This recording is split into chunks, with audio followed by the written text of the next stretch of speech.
La clase no va a ser excesivamente larga, pero sí complementa toda la parte de curvas horizontales que quedaba pendiente para poder el día jueves ya hacer curva espiral de transición y dar un paso grande para terminar el proyecto. Bueno, habíamos hablado de las curvas circulares y cómo teníamos que emplazarlas, ¿verdad? Que no había una regla fija, esto ya habíamos hablado. Si hubiera alguna duda al respecto, podríamos aclarar si fuera necesario. Habíamos hablado también de replanteo por deflexiones, que es un método más para control en caso de dirección de obras o de supervisión de obras. Habíamos indicado de que la topografía en carreteras está definida netamente por el Civil 3D y por un replanteo por coordenadas, ¿no?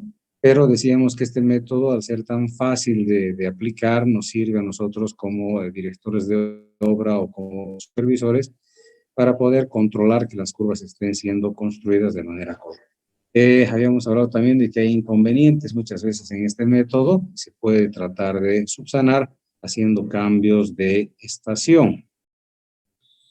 Y finalmente habíamos hablado del replanteo también por método de ordenadas. Este es el avance que habíamos tenido la semana pasada y bueno, lo que tienes que hacer es complementar las curvas, ¿no?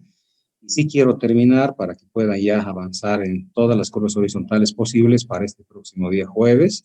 Y vamos a llevar el jueves la espiral de transición. Ahí sí necesito que estén todos. Hoy día lamentablemente me decían que podía la mayoría, pero tengo apenas 44 estudiantes en sala, ¿no? Pero bueno. Bueno, aquí tenemos algunos tipos de curvas. Vamos a ir complementando. Tenemos la curva compuesta y tenemos, bueno, la curva simple que vemos acá. Esta es la curva simple. Tenemos la curva compuesta y tenemos la curva reversa. Esto cuando hablamos de curvas sin espiral de transición. Eso vamos a ver el próximo día jueves, ¿no? ¿Cuáles son los criterios básicos para poder trabajar con estas curvas? Básicamente trabajamos con el concepto de radio, el radio mínimo, y en función a eso comenzamos a trabajar tratando de emplazar un radio mayor al mínimo, decíamos, para una velocidad específica, si es posible, mayor a la velocidad de proyecto, ¿no? A ver, vamos a ir discretizando un poquitito. Aquí vemos la curva compuesta de dos radios. Es de uso específico. El tema de curvas compuestas es de uso específico. Clau, un poquito silencio, porfis. Les decía, el uso de una curva compuesta, en la medida de lo posible, tenemos que tratar de evitar.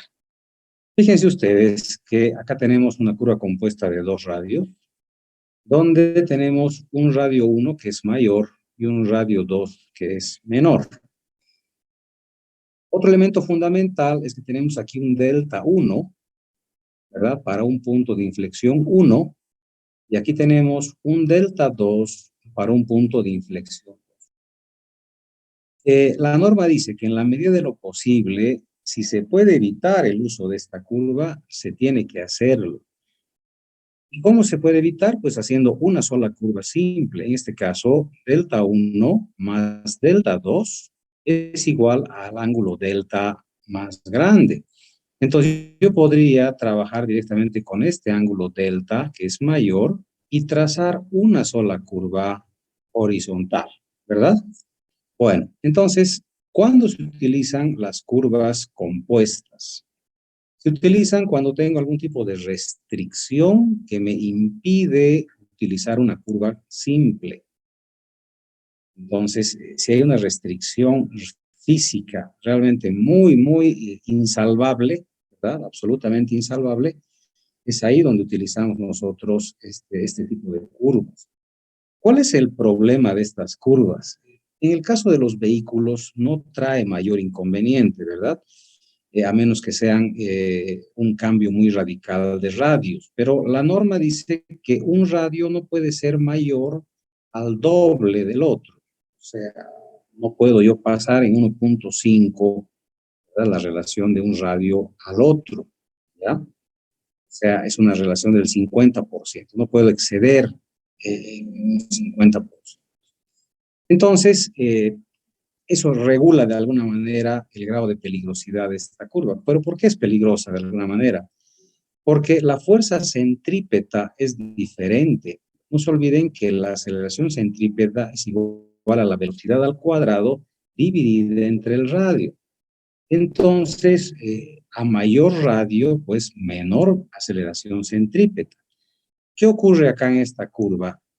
Cuando un vehículo entra de izquierda a derecha, va a entrar con una menor aceleración centrípeta y cuando llegue al punto común de curvas, al PCC, va a recibir un incremento violento, ¿verdad?, de aceleración centrípeta, ¿sí? Porque en este punto comienza la curva con el radio menor. Entonces, en este punto recibe el vehículo un golpe de aceleración centrípeta, ¿sí? Esa es la parte peligrosa. Vamos a ver un video un ratito más para que vean que en realidad este tipo de curvas afecta mucho a los motociclistas, ¿sí? En los vehículos se debe sentir algo, pero no es tan fuerte, ¿verdad? Lógicamente que si entramos a mucha velocidad, sí podríamos tal vez sentir ese golpe de la fuerza centrípeta. Invito siempre en cada clase a los estudiantes para que puedan planificar sus proyectos de grado, tesis. Hay un tema muy bonito que es la física, la cinemática, la dinámica de las carreteras. Entonces, verificar lo que estamos hablando ahorita de manera práctica con vehículos con una masa específica, con radios específicos y para ver cómo funciona esta aceleración centrípeta, cómo afecta a los vehículos y a qué velocidades podría ser realmente peligroso. Entonces, son investigaciones muy bonitas, ¿verdad? Que siempre las lanzo y el estudiante que quiera, pues, enfrentarse a este tipo de investigaciones, pues, acepto ser el tutor del proyecto, ¿ya? Bueno, entonces, fíjense acá, nosotros lo que tenemos que hacer es jugar un poquito con las tangentes. O sea, estamos diciendo que esta curva se construye cuando hay una restricción física. Esa restricción física la voy a dibujar topográficamente. Entonces, en esta curva lo que tratamos de hacer es ver cuánto tengo de espacio para mi tangente larga, cuánto tengo de espacio para mi tangente corta, que a la derecha está la tangente corta, cuánto valen mis ángulos delta 1, mis ángulos delta 2, mi ángulo delta, ¿verdad? Podría asumir un radio 1 y despejar de estas ecuaciones el radio 2. Esa sería una de las alternativas de trabajo, ¿verdad? Dependiendo de qué datos tenga, ¿sí? Entonces puedo asumir un radio y despejar el otro, ¿sí? O resolver la ecuación con dos incógnitas para encontrar los radios más adecuados a este tipo de curva, dados los valores de tangente corta, tangente larga y los valores de los ángulos de deflexión, ¿ya? Entonces, básicamente es eso. Esta curva no se diseña matemáticamente con una fórmula, sino que se acomoda a la topografía del lugar. Ahí vemos un ejercicio, lo pueden copiar para resolver en casa, ¿verdad? Es un ejercicio básico. Dice, se tiene tres alineamientos, el alineamiento AB de 32 grados, perdón, azimut AB de 32 grados, azimut BC de 66 grados y el azimut CD de 144 grados.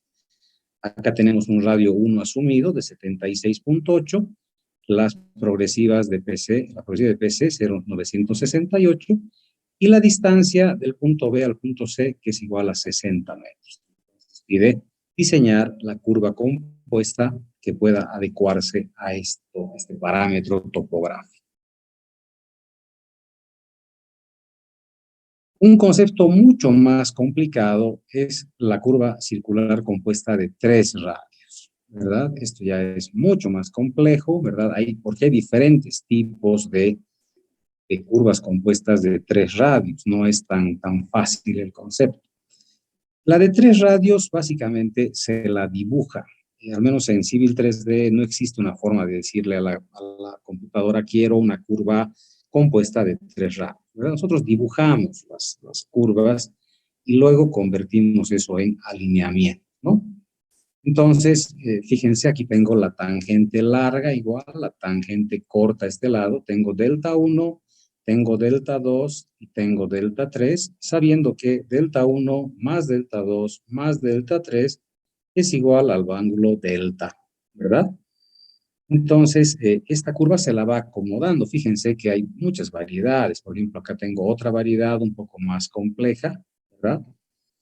Con los orígenes cruzados. Esa es la parte compleja de este tipo de curvas. En la curva compuesta de dos radios, el origen puede estar ubicado, ¿verdad?, en el borde del radio de la otra curva. O sea, es más o menos así. No hay opción de cruzar, o sea, sería mucho más complejo cruzar el origen, llevarlo fuera de la línea, ¿no?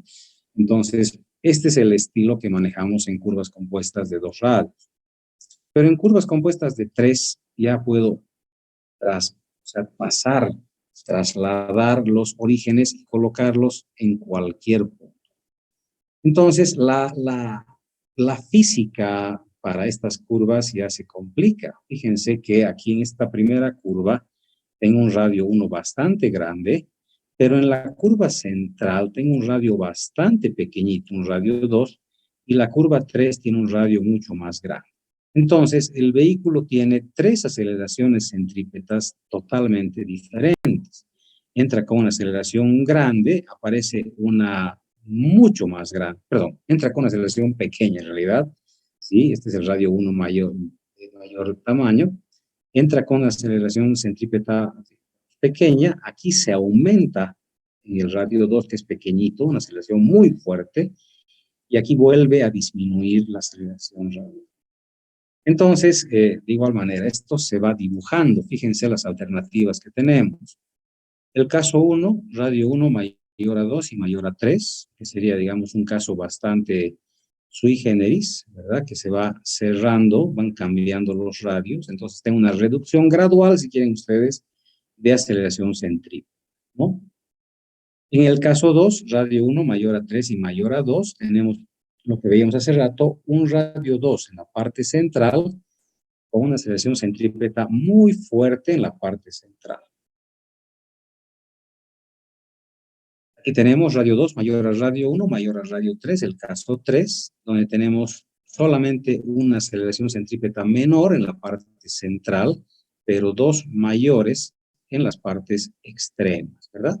Entonces, fíjense, se comienza a complicar un poquito el concepto, radio 3 mayor a 1 mayor a 2, pero ya con desplazamiento de origen. Tenemos igual radio 2 mayor a 3 y mayor a 1, similar al caso anterior, pero en este caso el radio 1 es el más pequeñito con la mayor aceleración centrípeta, ¿no? Y bueno, en realidad tendríamos que ver los casos. ¿Cuándo utilizamos este tipo de curvas? Si me preguntan si yo he usado alguna vez este tipo de curvas de tres radios, la respuesta es no. Jamás. En ningún proyecto he necesitado utilizar esta. La curva compuesta sí hemos utilizado en un proyecto donde había un gasoducto, que creo que ya les comenté. Entonces, donde yo no podía abrir radio como quería porque había que mantener una distancia de seguridad hacia el gasoducto. Entonces, me marcaban una distancia, una restricción, ¿verdad? Entonces, con esa restricción de distancias, recién se podía emplazar con una curva compuesta de dos radios. Pero la de tres, mentiría si les diría que alguna vez he usado. Jamás, en ningún diseño hemos utilizado este tipo de curvas, pero es bueno conocer, porque tal vez alguien podría utilizar. ¿Dónde creo que se podrían utilizar? Y tal vez se han utilizado sin darnos cuenta. En la zona urbana. ¿Por qué razón? Porque hay lugares donde las casas, al menos en casco viejo, han construido donde han podido, ¿verdad? Entonces uno trata de acomodarse un poquito mejor a las construcciones antiguas, tratando de no dañar el patrimonio, ¿verdad? Entonces me imagino, tal vez en un caso de estos en zona urbana, ¿no? Bueno, antes de pasar a curva reversa, les voy a mostrar el video, por favor, para que se entienda el caso este de acá. Una curva compuesta de dos radios para que vean simplemente ¿qué pasa en la parte central de la curva, en el punto común de curvas, cuando hay un cambio de aceleración radial, ¿verdad? O centrípeta? Eh, los vehículos casi no lo sienten, pero las motocicletas sí. Van a ver un video en el cual van a poder apreciar que es como un dedito. Si la moto fuera una cosa chiquitita de juguete, es un dedito que le toca en la parte central, en el centro de gravedad a la moto, y hace que esta motito se desequilibre. ¿Ya? A ver, permítanme buscar el video y ahorita lo comparto. Mientras tanto, si hay preguntas o dudas, por favor, estoy atento a todas sus preguntas.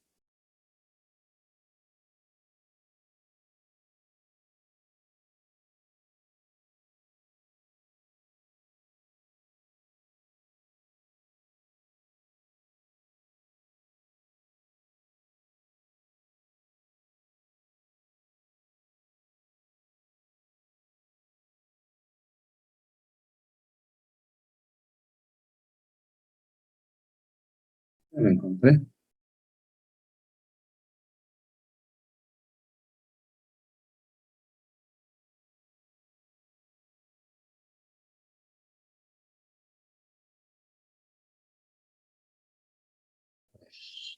A ver.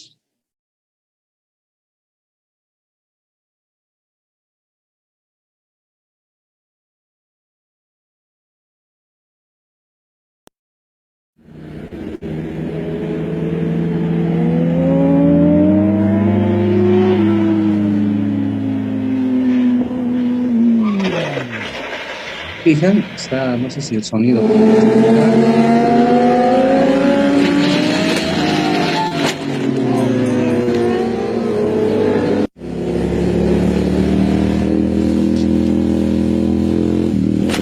Es otra cosa, ¿no?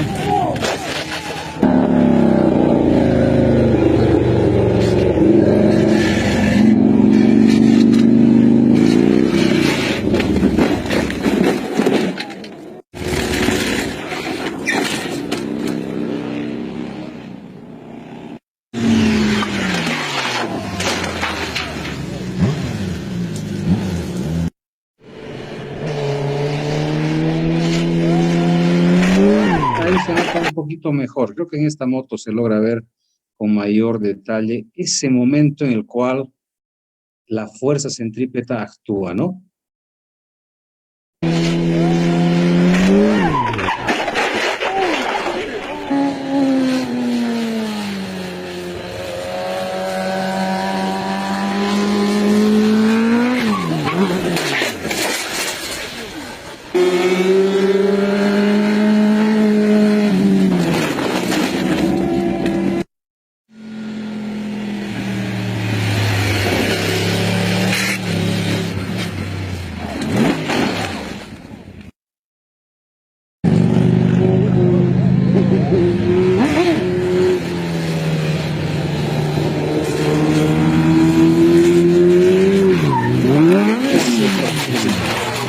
Como pueden apreciar claramente.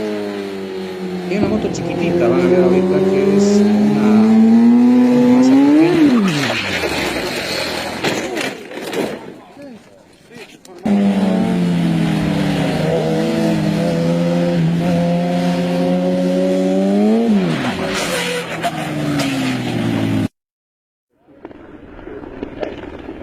Ahí está, fíjense, esta motito es una moto chiquitita, no tiene una gran masa inercial, ¿verdad? Pero pasa prácticamente lo mismo.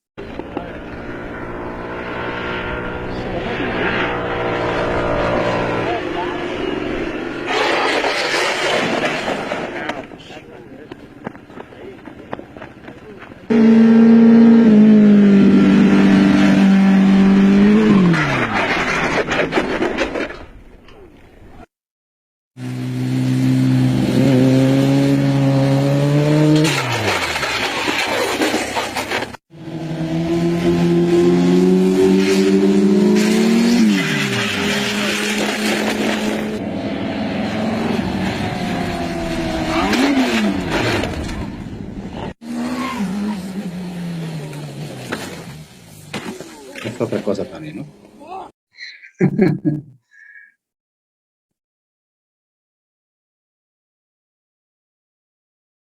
Ese es el concepto físico que conlleva el uso de curvas compuestas de dos radios. ¿Alguna duda tal vez? ¿Alguna pregunta o comentario?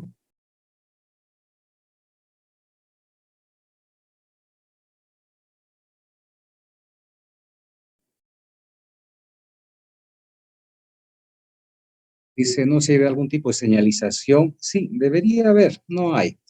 Es una buena idea, Armin, de verdad debería haber para los motociclistas, decirles que frenen un poquitito porque hay una curva compuesta, ¿no? Eh, Cuando llegó un alemán a Cochabamba, hablábamos con él, él es ingeniero electromecánico, y en su español me preguntaba, ¿no? Un español muy alemán, me decía, ¿cómo se llaman esas curvas, no? Yo le digo, es curva compuesta, la curva compuesta. Él es motociclista y se ha caído varias veces en estas curvas. Me dijo en su español bastante gracioso, me dijo, esa curva debería llamarse curva, sácate la mierda.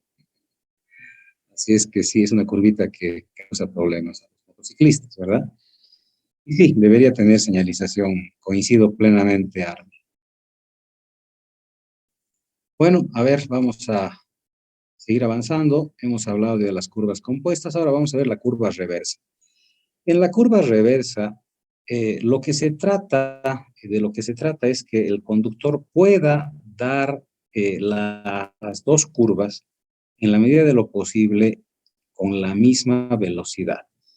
Usualmente diseñamos a veces mal estas curvas, dándole al radio 1, digamos, un valor muy grande y al radio 2 un valor muy pequeño. Y si hacemos eso, estamos forzando a que el conductor tenga que frenar en el punto central de curvas. De entrada, esta curva es una curva peligrosa porque el peralte, ya vamos a ver en la segunda parte de la materia, no se puede desarrollar plenamente. No se olviden que el peralte contrarresta la fuerza centrífuga, ¿verdad? De tal manera que el propio peso del automóvil ayuda a que el auto no salga disparado en la curva. Pero en este caso tengo peralte en primera instancia en un sentido, o sea, tengo peralte hacia acá, es mi peralte. Y en esta curva es en el sentido contrario. ¿Y qué pasa aquí en el medio? En el medio tengo que hacer la vuelta del peralte. O sea, tenía peralte a la izquierda, ahora el peralte tengo que trasladarlo a la derecha. Es por eso que esta curvita se recomienda entrar con muy poca velocidad. Hay señalización, en la señalización de las curvas lo que nos dice es que bajemos la velocidad, ¿verdad? Entonces tratemos de meter una velocidad mucho más manejable, si vale el término. Los peraltes, cuando tengo curvas reversa muy pequeña como las de la foto de acá, ¿verdad? Usualmente el peralte baja a 4%. Entonces, si el peralte baja a 4%, esta curva ya no es segura para darla a 80 por hora, a 70 por hora. Tengo que bajar un poquito la velocidad, ¿verdad? Entonces, repito, cuando ustedes diseñen estas curvitas, son curvas sencillas. Son dos curvas simples que están unidas en el mismo punto y son contrarias en sentido, ¿verdad? No tienen nada de especial, ¿ya? Son dos curvas simples como las que hemos aprendido. Pero lo que tenemos que tratar de hacer es que estas curvitas tengan la misma velocidad específica, ¿verdad? O sea, tratar de que tenga velocidad constante, que el conductor pueda entrar ambas curvas con la misma velocidad, ¿ya? Bueno, aquí vemos un plano ya de emplazamiento, cómo tiene que ser su plano de emplazamiento. Uno de los planos más importantes de curvas, tienen que ir ya preparándolo, lo van a concluir cuando hagamos el jueves la parte de curvas espirales de transición. Con esa curva se acaban todos los tipos de curvas. Es así, tenemos que hacer un ejemplo bastante larguito, bastante completo. Cuando terminemos esa curvita, tienen que emplazarla de esta manera, ¿verdad? O sea, ahí está el emplazamiento de curvas con el eje de la carretera. Entonces, aquí se puede ver que las curvas se emplazan perfectamente. Tenemos los tramos rectos, tenemos los tramos en curva. Igual, ese es el plano que tienen que preparar para la subsiguiente semana. Así, adicionalmente, hay que poner los datos de las curvas. Por ejemplo, aquí tenemos la longitud entre curvas, tenemos el valor del ángulo delta, tenemos la longitud de la curva, tenemos el radio utilizado y tenemos la denominación de cada una de las curvitas. Tenemos que tener una tabla con todos los detalles de nuestras curvas. Estas son las curvas horizontales, ¿verdad? Simples. Si tengo espiral de transición, no va a entrar en esta tabla. La espiral de transición tiene otra tabla con otros parámetros. Bueno, dice, una vez colocadas o diseñadas más bien todas las curvas, recién se colocan las medidas como progresivas. Aquí se puede ver las distancias progresivas. Cuando las curvas están diseñadas, recién colocamos las distancias progresivas y tenemos ya la longitud total de nuestra carretera. Muy bien, con esto se acaba la parte de curvas simples. ¿Alguna pregunta tal vez antes de que pasemos a la siguiente parte de la clase?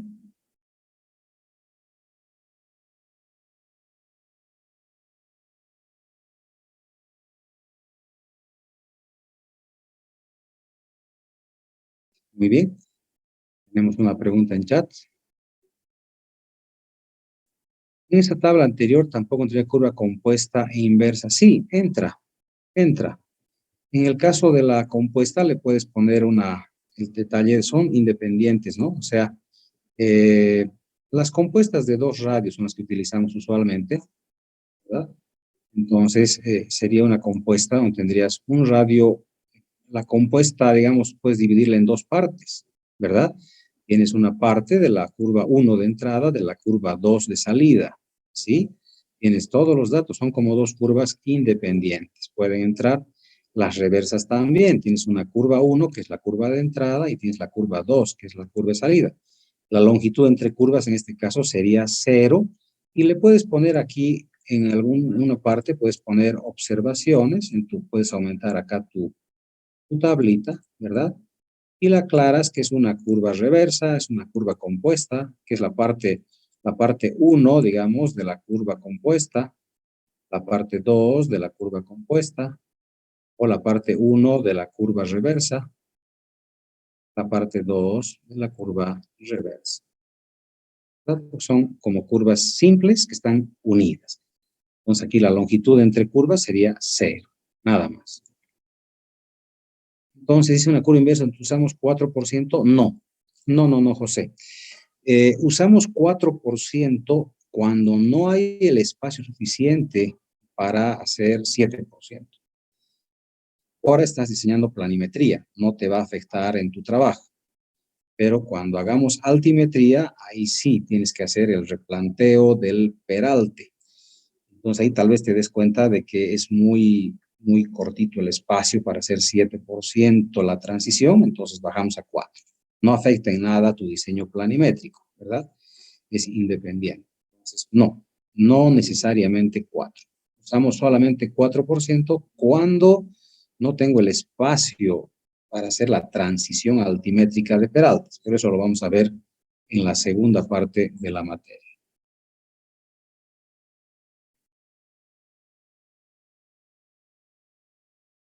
Muy bien, entraremos a la parte final de este capítulo, que sea que es cortito, pero muy importante, y es el sobreancho en las curvas. ¿Ya? Entonces, dice que cuando un camión entra a una curva, lógicamente que se tiene que abrir un poquito más porque es un camión muy largo, entonces ocupa un ancho mayor al ancho de la curva. Entonces, eso depende del vehículo de diseño con el que estemos trabajando. En este caso, los caminos que nosotros estamos diseñando, básicamente estaríamos trabajando con camiones medianos de 2 ejes o hasta camiones grandes de 2 ejes. O sea, estos dos de aquí son los que estaríamos usando para nuestros diseños actualmente. Para caminos ya fundamentales, para redes troncales, se utilizan ya los que están aquí abajo. Entonces tenemos que generar, ¿verdad? Las curvas para que estos camiones puedan dar sin trancarse en las curvitas, ¿no? Entonces aquí podemos ver cómo está el radio de giro del eje trasero y el eje delantero, por ejemplo, para un vehículo ligero, ¿sí? Para un vehículo pesado, entonces se va aumentando el radio, ¿verdad? Y aquí tenemos los anchos según la norma boliviana, aquí tenemos un automóvil, Aquí tenemos el camión de dos ejes, el bus interurbano, ¿verdad? Y finalmente el camión semirremolque. Entonces, este semirremolque es el más complicado, lógicamente, y tenemos que diseñar en carreteras troncales para este tipo de cargas. Y vemos el radio de giro para un camión, ¿verdad? Semirremolque, y fíjense que es bastante complicado. Entonces, a medida que se va cerrando la curva, ¿verdad? Se va ensanchando el espacio necesario, ¿verdad? Para que pueda dar ese radio de giro. Bueno, estas formulitas las tienen ustedes en sus formularios. Les he recomendado que vayan usando los formularios para que el día del examen no tengan inconvenientes, porque a veces trabajamos con el texto, ¿verdad? Pero el examen lo dan con su formulario, ¿no? Entonces aquí dice qué cosa es qué significa cada una de las letras. Acá tenemos la S, que es sobre ancho en metros, el radio de la curva, R, la velocidad directriz está acá. ¿Por qué razón me dice directriz? Porque estas fórmulas pertenecen a la norma antigua. Yo las he mantenido, ¿verdad? Porque me gustan mucho. Creo que son más razonables que lo que tenemos en la norma nueva. De todas maneras, si alguien quisiera investigar la norma nueva o utilizar las fórmulas de la norma actual de la ABC, puede hacerlo y simplemente pone en la memoria de cálculo las fórmulas que está utilizando. No hay ningún problema. La distancia L1 es la distancia entre el eje delantero y parachoque delantero en metros. La distancia E es la distancia entre el eje delantero y el eje trasero, ¿verdad? Esto en el caso de un ómnibus o camión rígido. Aquí vemos la fórmula para camiones semirremolque. S es el sobreancho, R el radio, la velocidad aquí está como el de proyecto, pero es velocidad directriz que se usaba antes. L1 es la distancia entre el eje delantero y parachoque, se mantiene, ¿verdad? Pero aquí aumenta. L2 es la distancia entre el eje delantero y el pivote de apoyo. Entonces tengo aquí el eje delantero, este es mi eje delantero, y este de aquí es el pivote, aquí donde se unen. Este es el pivote, ¿verdad? Si no tenemos la distancia hasta el pivote exactamente, puedo utilizar la distancia hasta el segundo eje, que sí las tengo acá. Entonces no hay tanto problema, ¿verdad? Yo puedo utilizar esta distancia.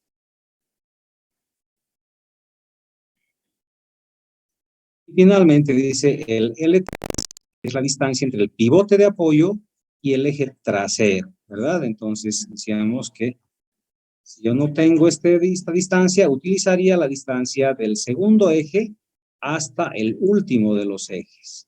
Esta distancia de acá. Entonces no hay mayor inconveniente, no va a variar demasiado nuestro resultado. Muy bien, aquí nos muestra el detalle. Dos camiones deberían poder pasar sin ningún problema, ¿verdad? Son los camiones tipo cuando yo utilizo el valor del sobreancho. Bueno, la longitud normal para desarrollar el sobreancho es de 40 metros. En 40 metros se desarrolla el sobreancho. Si tengo curva de transición, ¿verdad? Que sea mayor o igual a 40, el inicio de la transición se ubicará 40 metros antes del principio de la curva circular. Eso vamos a ver el día jueves, cómo se diseña una curva de transición, ¿verdad? Es la curva espiral de transición.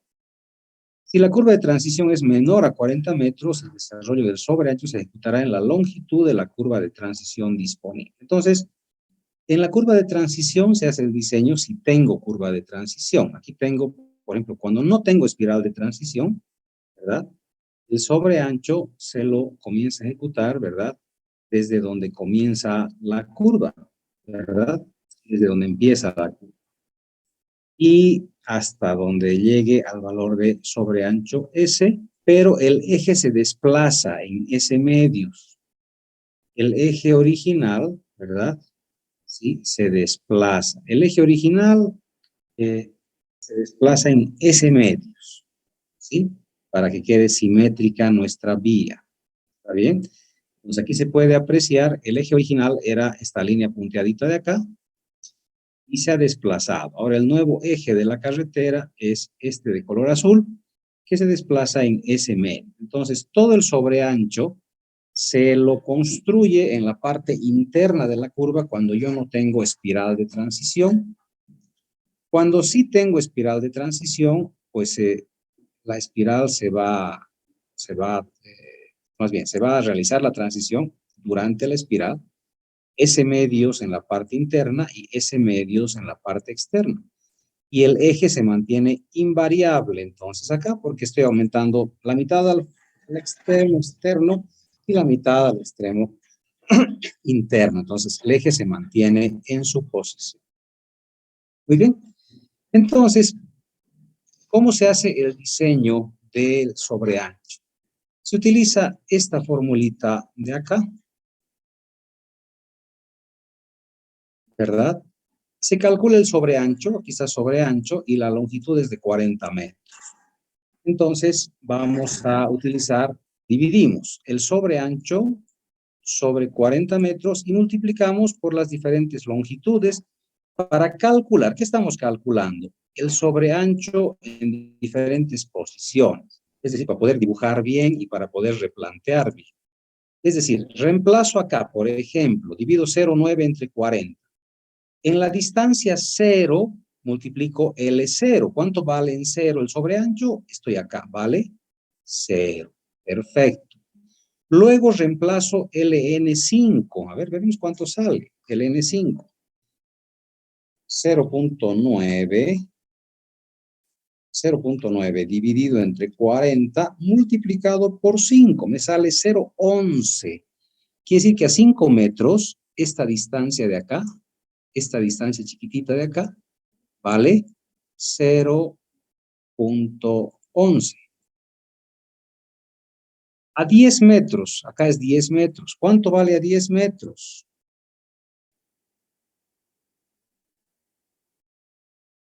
Vale 0.225. Esto de acá entonces, en este momento, en ese lugar, vale 0.225. ¿No ve? ¿Cuánto vale? Esto es en 5 metros, esto es en 10. ¿Cuánto vale en 20 metros? En 20 metros vale la mitad, lógicamente. Entonces, en 20 metros he llegado a 0.45. ¿Y cuánto vale en 40 metros? Se anula 40 con 40 y me queda aquí 0.9 metros. Fácil, ¿no ve? Entonces, de esa manera, con esa formulita, lo que estoy haciendo es calcular cuánto de sobreancho tengo desarrollado en cada pedacito, en cada tramo de mi, en este caso, espiral de transición. Y si no tengo espiral de transición, en mi pedacito de curva, pues, ¿no ve? Si no tengo espiral de transición, estoy en este caso, ¿verdad? Tengo que hacer esto aumentando en cada pedacito de acá, ¿verdad? ¿Cuánto va aumentando hasta llegar a 0.9 en este caso, que era el valor calculado, ¿ya? Bueno, básicamente ese es el avance de hoy, jóvenes. ¿Alguna duda tal vez?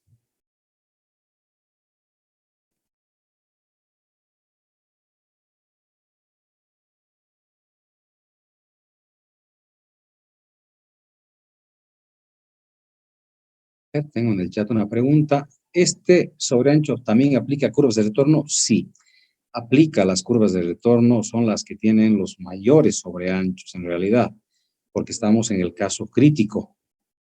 El caso crítico es una curva de 180 grados. Aquí está. O sea, aquí tenemos 180 grados, ¿no? Ahí está. 180 grados, ¿no? O sea, estamos saliendo con 180 grados, ¿no? Aquí tenemos para 150 grados, como son los radios de giro, para 120, para 90 grados, ¿verdad? Entonces, el caso crítico es cuando tiene que dar todita la vuelta. Sí, eso es.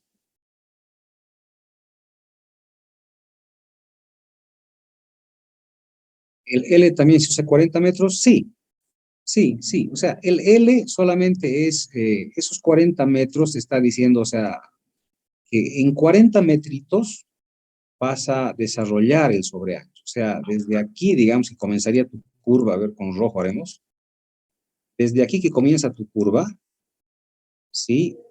Hasta donde llegue aquí más o menos son los 40 metros.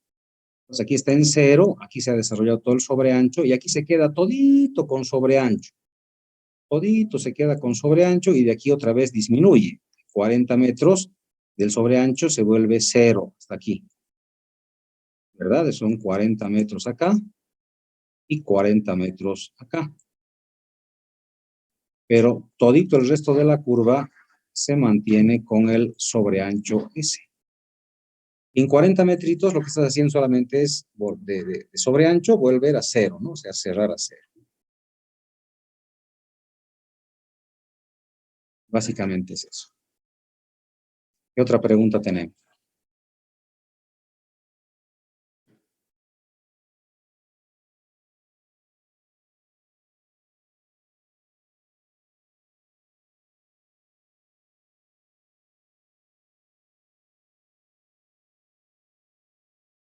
¿No? No hay preguntas. Les agradezco la presencia el día de hoy en una fecha o en un día no habitual de nuestra materia, pero es importante que hagamos esto para que puedan seguir avanzando su proyecto hasta el día jueves y en que vamos a concluir las curvas con espiral de transición. El sobreancho se aplica a todas las curvas o sea un ángulo de deflexión, a todas las curvas. Todas las curvas que sean, en realidad, lo que hacemos es calcular en base a la formulita que tenemos acá, en función al radio de la curva, ¿verdad? No tenemos acá un concepto de deflexión. O sea, lo que importa es el radio de la curva. Entonces, a veces, si el radio es demasiado grande, tal vez ya no necesita tener sobreancho. El valor que va a salir es muy chiquitito. Entonces, usar un sobreancho que no sea mayor a 25 centímetros o 30 centímetros no tiene sentido, ¿verdad? Salen valores muy chiquititos que no se deberían utilizar.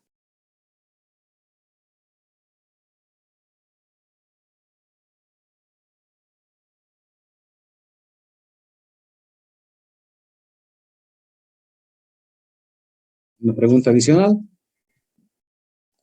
Sí, ingeniero. Para nuestro replanteo de curvas en nuestro proyecto, ¿podríamos tener la posibilidad de presentarlo las hojas de cálculos de Excel impresas como el anterior semestre? Hojas de cálculo en Excel, no. Sería a mano entonces. Sí, Gracias, ingeniero. no, por favor.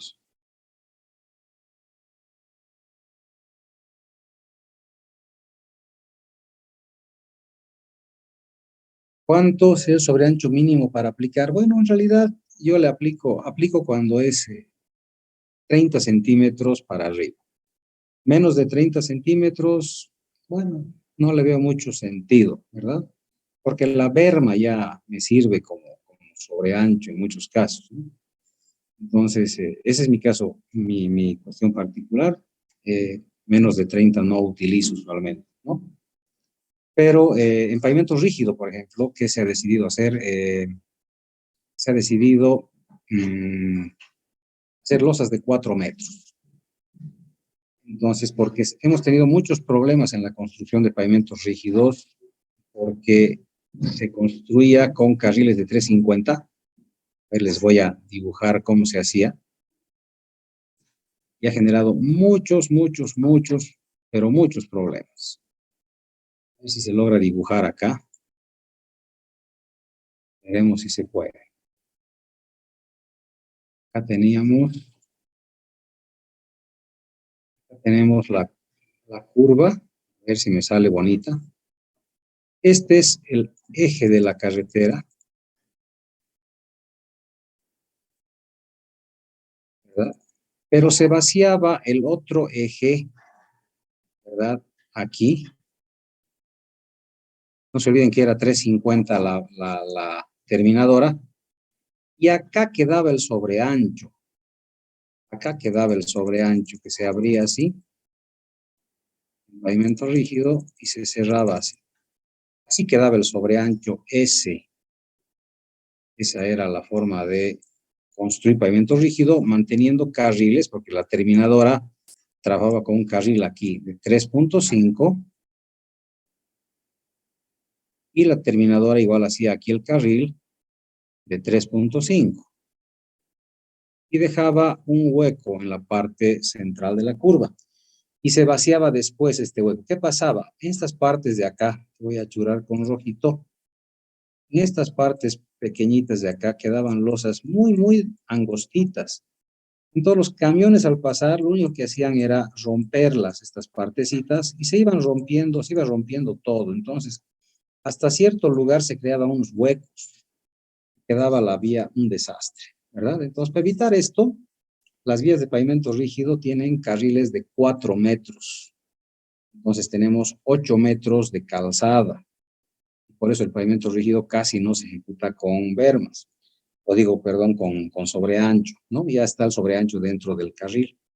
En pavimento flexible se mantiene 350, ¿verdad? Pero yo no pongo sobreancho si no es mayor a, por lo menos a 25 centímetros, 30 según el lugar también, pero eh, hay berma, o sea, la berma va a absorber en muchos casos esa necesidad. Tenemos una berma externa, tenemos una berma interna. Claro que la berma no está diseñada para tráfico permanente, ¿verdad? Pero aquí tengo una berma de 1.50. O sea, no va a haber graves conflictos eventualmente si se encuentran dos camiones semirremolque dando la curva. Y tengo 1.50 también, ¿verdad? Entonces, tengo el espacio tal vez necesario, pero no se olviden que la berma no viene con la calidad de asfalto de la calzada. Entonces, sí, se hace necesario. En realidad, salen nomás valores razonables de bermitas, sigo con bermitas, de sobreancho, cuando utilizamos los radios correctos y utilizamos el vehículo semirremolque correcto. ¿Ya?